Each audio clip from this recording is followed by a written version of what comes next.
Assalamualaikum Barai, selamat datang kembali di Gurigubel Channel. Sekarang kita ada di episode 94 dalam kajian tentang ekonomi makro. Kita ambil salah satu peristiwa dalam sejarah di Indonesia, yaitu krisis ekonomi tahun 1998. Di situ kita menemukan dari mulai Indonesia menghadapi krisis ekonomi, rupiah terdepresiasi, kemudian inflasi, kemudian Pak Harto pada waktu itu lengser, ada begitu banyak reformasi di bidang politik, hukum, tata negara, dan sebagainya, termasuk juga begitu banyak kerusuhan-kerusuhan yang terjadi. Ini sebenarnya disebabkan oleh masalah yang tidak terlalu fatal awalnya, yaitu ada rentetan krisis yang dimulai dari Thailand, kemudian beberapa negara di Asia Tenggara, masuk ke Korea Selatan, dan akhirnya masuk ke Indonesia. Tetapi Indonesia adalah negara yang paling parah dalam dampaknya dan dalam krisisnya. Ini ternyata bukan hanya disebabkan oleh kesalahan-kesalahan dari pemerintahan Indonesia secara internal pada waktu itu, tetapi juga masalah yang lebih besar lagi ditimbulkan oleh PBB atau dalam hal ini IMF, yang sengaja ataupun tidak sengaja memang menciptakan krisis itu. Bagaimana analisisnya? Yuk kita bahas sama-sama.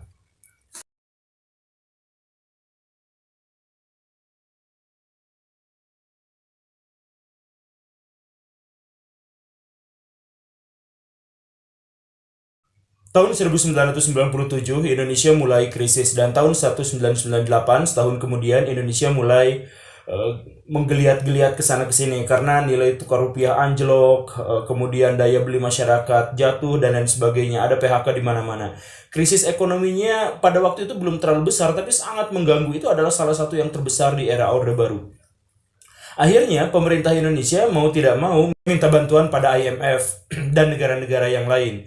IMF tentu saja setuju datang ke Indonesia. Negara-negara yang lain cari kesempatan. Jepang dan Singapura itu berlomba-lomba untuk ngasih tawaran kepada Indonesia pinjaman lunak katanya.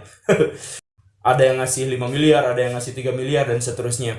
Nah, tetapi fokus kita adalah pada IMF. Ketika datang IMF kepada Indonesia, IMF langsung mendiagnosis bahwa masalah di Indonesia itu adalah goncangan ekonomi skala sedang karena hilangnya kepercayaan masyarakat terhadap pasar di Indonesia, terhadap nilai mata uang, terhadap ekonomi di Indonesia. Diagnosisnya begitu.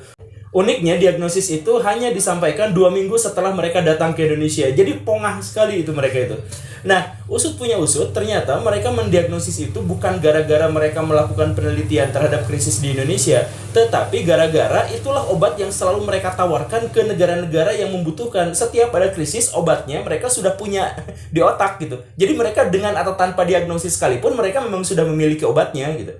Obatnya itu apa? Obatnya itu adalah neoliberalisme. Jadi IMF pada waktu itu tidak sebaik IMF sekarang. Mereka pada waktu itu syarat akan kepentingan. Ya sama sih sekarang juga ya.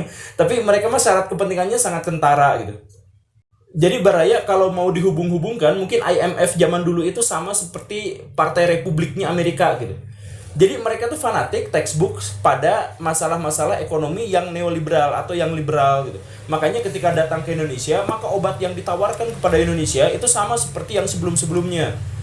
Satu, jual BUMN, swastanisasi, privatisasi, pokoknya mah semua yang jadi aset negara itu tidak boleh dikuasai sama negara, harus diswastakan gitu. Jadi Indonesia punya undang-undang khusus nih, yang pasal 33 itu ya, yang seperti sudah kita pahami bersama. Itu semuanya harus dicabut, termasuk berarti subsidi harus dihilangkan, monopoli Bulog misalkan, atau PLN, atau yang semacam itu yang menyangkut hajat hidup orang banyak tidak boleh dimonopoli negara, tapi harus diswastanisasikan semuanya gitu. Kemudian buat BPPN, Indonesia harus melaksanakan pasar bebas dan sebagainya. Jadi pokoknya mah kalau ada krisis, maka jawabannya itu adalah kembalikan pada invisible hand gitu. Kalau ada krisis, maka Indonesia harus diswastakan. Kalau ada krisis, maka Indonesia harus menerapkan liberalisme. Jangan sampai ada subsidi dan seterusnya. Obat IMF itu selalu sama, di mana-mana selalu sama. Jadi mereka mau diagnosis mau enggak juga jawabannya selalu sama. Ini masalahnya. Indonesia pada waktu itu sedang krisis. Semestinya krisis itu dihadapi pada ini krisis penyebabnya apa, skalanya bagaimana, dampaknya bagaimana, dan seterusnya. Analisis, maka temukan jawaban obatnya. Tetapi IMF tidak, jawabannya textbook gitu. Jadi yang anak kuliah S1 ekonomi aja pasti ngerti bahwa mereka itu benar-benar bikin sebuah kebijakan malpraktek gara-gara mereka tidak mau diagnosis karena mereka fanatik pada satu aliran ekonomi tertentu gitu. Dan akibatnya apa? Ya mereka ngasih ke Indonesia 23 miliar gitu, ke Indonesia miliar dolar ya. Tapi alhamdulillah dampaknya setelah itu luar biasa. Kredit macet perbankan di Indonesia 48%. Ekonomi Indonesia minus sampai 13%. Investasi juga minus sampai 33%. Dan dalam waktu 2 minggu Indonesia dapat tambahan yang total utangnya sampai 80 miliar dolar gitu. Jadi ketika mereka datang bukannya menyelesaikan masalah malah menambah masalah. Ya, coba aja ini pikirkan dalam kajian ekonomi yang standar gitu. Indonesia pada waktu itu sedang membutuhkan dana yang sangat besar untuk mengajukan nilai mata uang. Tapi yang mereka ajukan adalah mereka harus melakukan swastanisasi dan sebagainya. Termasuk juga Indonesia itu dipaksa untuk menutup bank-bank yang dianggap bermasalah. Bukannya diobatin, malah dibubarkan. Jadi ada berapa bank di Indonesia pada waktu itu? 13 gitu. Mereka sebenarnya bilangnya lebih banyak lagi, tapi Indonesia cuma bisa tutup aja 13 bank kalau nggak salah. Nah, dampaknya kan mereka nggak berpikir bahwa kalau bank itu ditutup, maka rakyat Indonesia, pengusaha-pengusaha, investasi dan sebagainya tidak lagi percaya. Akhirnya mereka sedot dana besar-besaran. Indonesia sedang butuh duit, seharusnya nih ya, BUMN itu harus diberdayakan untuk menyedot uang dari masyarakat, dari rakyat. Duitnya diperbanyak biar tidak inflasi di situ dan pemerintah bisa menggunakannya. Tapi yang terjadi adalah BUMN-nya diswastanisasi, kemudian bank-banknya ditutup.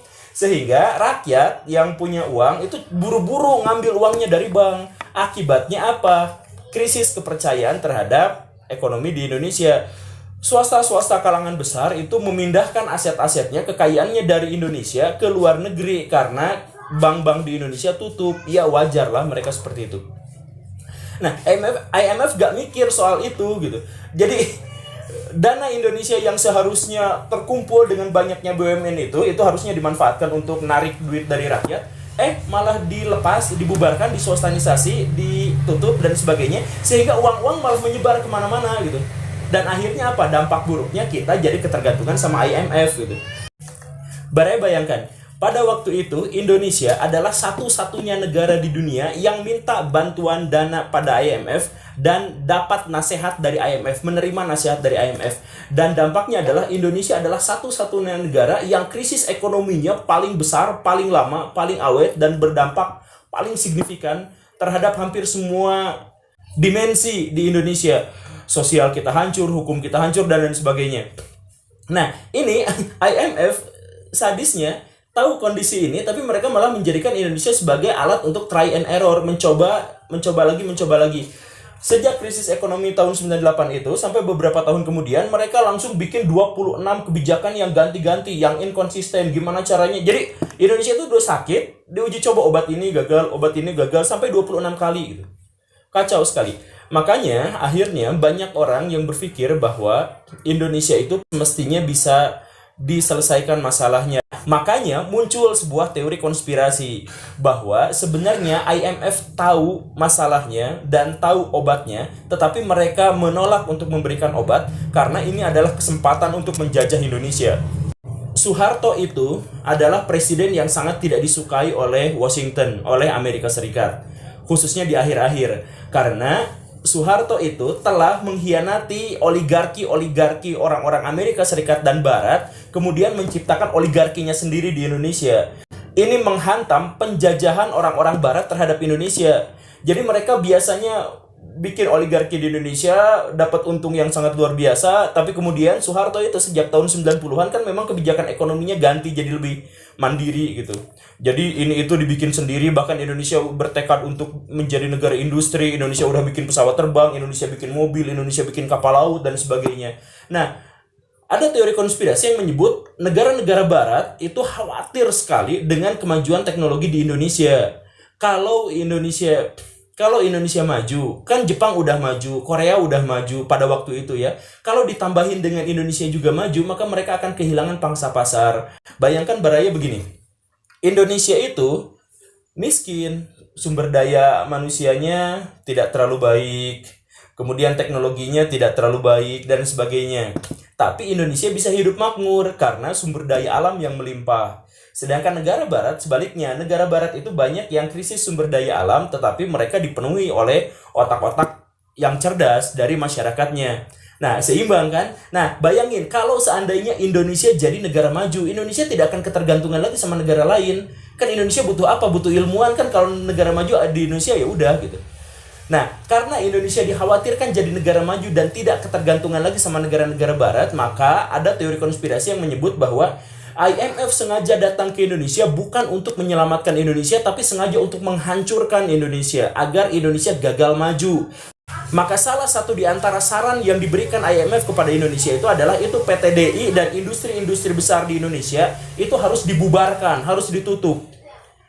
Indonesia dulu adalah salah satu negara paling kuat di Asia yang menciptakan pesawat terbang. Ada Pak Habibie pada waktu itu. Dan pada waktu itu PT DI sudah memiliki 48.000 karyawan, yang 48.000 orang itu adalah orang-orang dengan otak jenius, otak yang hebat.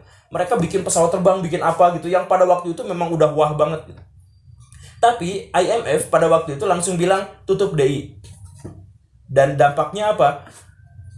Pemecatan besar-besaran terhadap puluhan ribu orang itu, 16.000 diantaranya datang pada Pak Habibie, Pak ini gimana? Akhirnya 16.000 orang Indonesia yang cerdas-cerdas itu dikirim ke seluruh dunia, ke luar negeri untuk bekerja untuk kepentingan luar negeri.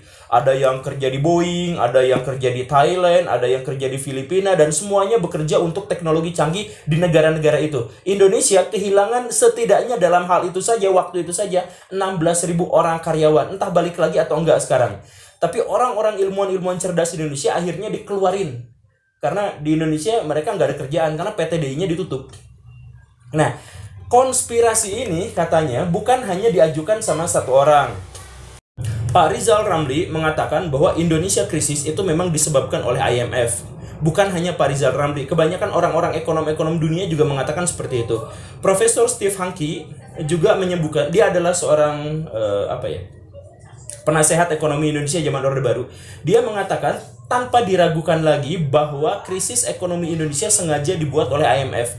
Jadi obat-obat tadi yang diberikan IMF itu bukan bal praktek, bukan karena mereka tidak tahu, bukan karena mereka bodoh, tapi karena sengaja mereka menghancurkan ekonomi Indonesia. Michael Kamdesus, dia adalah seorang pelaksana harian di IMF, juga menyatakan hal yang sama, bahwa IMF kalau mau itu bisa menghentikan krisis ekonomi di Indonesia karena memang skalanya sedang, tapi mereka sengaja memperparah kondisi agar Pak Harto lengser. Kenapa Pak Harto lengser? Karena Pak Harto tidak disukai oleh Washington, itu kata dia. Kemudian ada ekonom yang lain, Martin Miller, dia peraih Nobel, itu juga mengatakan hal yang sama. Bahkan Perdana Menteri Australia pada waktu itu, Paul Keating, juga mengatakan bahwa Amerika sangat berkebutuhan untuk membuka pasar bebas di Indonesia, menjatuhkan Soeharto, bikin pasar bebas di Indonesia sehingga mereka dapat keuntungan yang luar biasa dari perdagangan setelah krisis itu berlalu gitu. Itu kata Perdana Menteri Australia.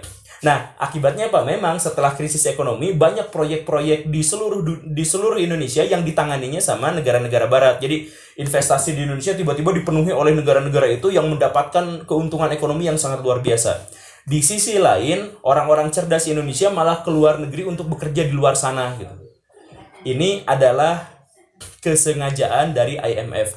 Tapi ini kan teori konspirasi. Jadi kita punya dua pilihan. Pilihan pertama adalah IMF itu bodoh, sehingga mereka malah bukan saja gagal mengatasi krisis di Indonesia, tetapi malah menghancurkan Indonesia. Itu opsi yang pertama. Opsi yang kedua, yang jahatnya adalah bahwa mereka tidak bodoh, mereka tahu solusinya, tapi malah mereka sengaja menghancurkan Indonesia, pemerintahan Indonesia pada waktu itu, agar mereka bisa dapat untung yang sebesar-besarnya dari perdagangan bebas di Indonesia sejak saat itu. Utang Indonesia alhamdulillah di era SBY selesai, dan sekarang kita memang hidup di zaman baru, itu adalah 20 tahun yang lalu. Tapi kita harus introspeksi diri, apakah Indonesia sampai sejauh ini sudah mandiri? Apakah Indonesia sampai sejauh ini masih terikat pada negara-negara barat? Ya apapun itu, ya silakan rasakan sendiri. Keniscayaan bahwa setiap negara, setiap pihak di dunia sekarang ini memang sedang bersaing. Dan ketika satu negara sedang kropos, sedang hancur, biasanya negara lain malah memanfaatkan untuk kepentingan diri mereka sendiri. Kita kritik IMF dan PBB dalam hal ini. Oke, Baraya, terima kasih karena sudah menyaksikan. Tonton episode saya yang lain, silakan subscribe dan share jika bermanfaat. Saya Guru Gembul, Assalamualaikum warahmatullahi wabarakatuh.